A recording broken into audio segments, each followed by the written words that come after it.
Hello, welcome back to Real World Magic. Now I know that you are not going to be expecting this sort of thing because normally I burst in fire and flame and all that jazz, and I'm just sat here in my gaming chair, which is probably the last time you're ever going to see it on my channel. The reason that I'm doing this though is because as I was editing this video about Magic the Gathering, I thought that it was kind of boring because I was talking too much about the rules and that sort of stuff. Now some of you are still going to be interested in it anyway, and that's totally cool. But what I wanted to do was to find out whether or not this sort of content is interesting to you, and this is purely an experiment. So I'm releasing it now anyway just because I said I would, and it's only a Wednesday, so it's not really the end of the world if you hate it. I'm going to put a little poll up here just to see whether or not you think this sort of thing is interesting. If you think it's boring as hell, then please do let me know, and then tune in again on Saturday, and hopefully I'll be able to entertain you then. Alright, that's it. I think we should crack on with the video. Let's do it. Hello and welcome back to Real World Magic, where we make your life more magical. Today I'm going to be playing Magic the Gathering for the very first time.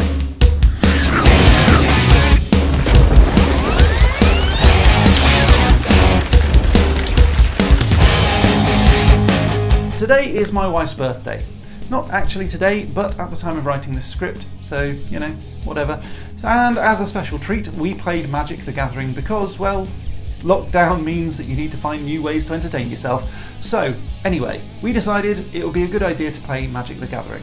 Now, believe it or not, this is not only the first time for my wife, but also the very first time for me too.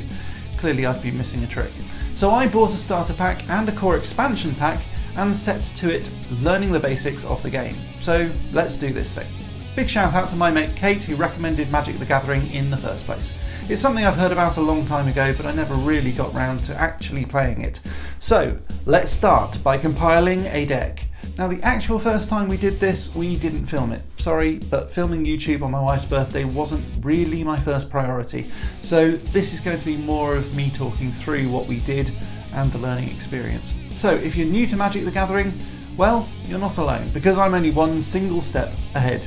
But sometimes that's the best person to teach you this sort of stuff, because my own mistakes are still very fresh in my own head, and I can talk through obstacles that I've overcome that you might still have.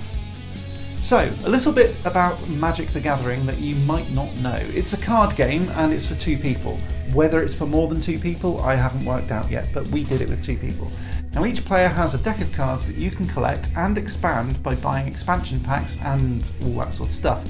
Basically the decks are broken down into characters, spells and lands.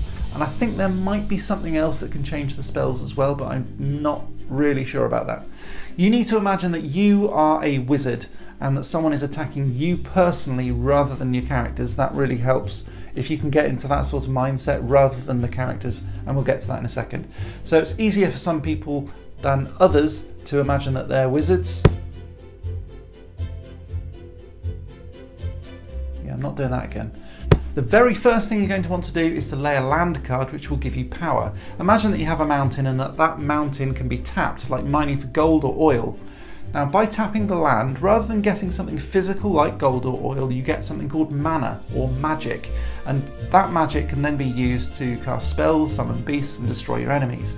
Now the first thing when we started playing that was hard to work out is the order in which you had to do things. So the first thing that we needed to remember to do was to put all of our cards straight, and I'll come back to that in just a minute. But remember to reset your cards as the very first thing you do, and then while it's still your turn you can then pick up a card from your own deck.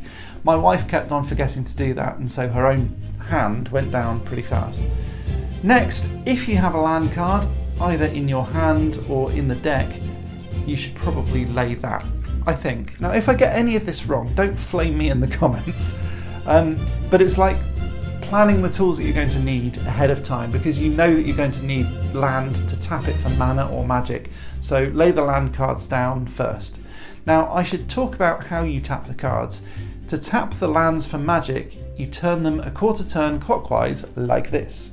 That's hard to remember to do at first because it's not really something you do with a normal deck of cards. Resetting them is equally hard to remember at first, but it's also pretty important to remember.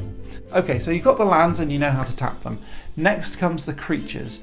As a mighty wizard that you are, you can summon stuff but only if you have enough magic. You can tap your lands at the beginning of each turn to get the magic that you need, and magic is divided into multiple colours, and this is where it starts to get quite complex, so bear with me.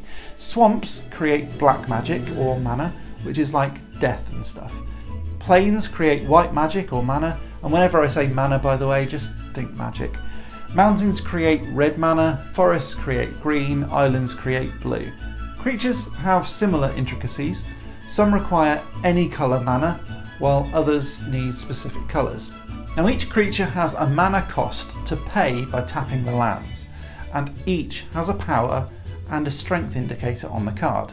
The power is the amount of damage it dishes out, and the strength is the amount of damage it can bear before it gets killed. If you're attacking some other player, they can use a creature to block by comparing their own strength or resilience to your power or attack. Okay, make sense so far? I'm not sure it does to me. Each player has their own life counter, and this is just a 20-sided die that you each start with 20. Each time the opponent blasts your creatures, you take the life off your own counter, unless you can block it, and the first one to run out of life loses. Now the way that we played, and I don't know whether this is right, so it might not be, we could go down more than one life point at a time depending on what the damage deficit was. Now I don't know whether those are in the rules or not, so someone let me know in the comments. And this is the point. With Magic the Gathering, as with anything in life, the most important thing is to have a go. There are lots and lots of people out there who are going to say things like, that's not the way you play Magic the Gathering. I know some rule that says you play angels first, or green mana is more powerful than... Yeah, I'm just making that up because I don't know. And like I said, I'm very new to all this, so if it doesn't make any sense, that's why. But my point is that there probably are more complex rules out there, and I don't know all the ins and outs of all of this sort of stuff. But I am certain that if I persevere, I will get there. So that's all I really wanted to say, I suppose. If at first you don't succeed, there's obviously a damn good reason why. So try something different. Practice does not make perfect, it makes permanent. So if you simply try to get better, and you keep on repeating trying to get better, that's what you'll get. Give it a go, see what happens, and I currently rank Magic the Gathering fairly low on my personal scorecard, but that's just because I don't really get it yet. I'm sure it does have a lot of potential though, so I'm not quite willing to give up on it just yet, and I'll keep you posted. Let me know if you want to see more of this kind of Magic the Gathering kind of game review, and I'll upload more of this kind of content. Just mention it down in the comments. Now before I go, I wanted to mention my Patreon page because I've got loads of really awesome things that I wanted to do, like making a genie appear from a lamp, finishing my ghost fish tank, and even finally getting my snowing window scene done, which was put on hold after the COVID lockdown and someone stumped through the roof because the prices went a bit silly for my suppliers, and obviously I needed to plaster everything. But I have been asked about it today, and yes, I am still trying to work out how to do it and doing it before Christmas 2020 ideally. Making these videos is my passion, but they do cost a lot of money for software and materials and expansion packs and all that sort of stuff. So I decided to give you guys plenty of reasons to support me and my channel, and you guys are always so supportive in the comments and feedback on my videos, and I just wanted to offer more to anyone who wants it. So I've set up a page on Patreon, link in the description, that offers 3 tiers of benefits in return for as little as $3, $5 or $10 a month, with rising benefits to match. You can get a say in what I make next, free exclusive content, access to live streams and giveaways, and even more stuff. So if you'd like to support my channel, check out my Patreon page, link in the description. And I'd be really interested to know what you guys would find useful too. I want to make these tiers as useful to you as possible. So if you'd like some behind the scenes stuff about how I make my videos or my day-to-day life, I can totally do that. If you want sound mixing tips, I can totally do that too. Whatever it is that you want, just get in touch and let me know. That's all for today, and if you like this video, please give it a big thumbs up and subscribe for more of this kind of stuff. If you do subscribe, do make sure that you ding that bell button to be informed of future uploads. I'm going to be back next week with more magical awesomeness, but until then, as always, Stay magical! Please subscribe to Real World Magic. While you're there, click the bell button to be notified of future uploads, and have a look at all of my social stuff. Remember to donate on Patreon if you really liked it, and I'll see you again next week.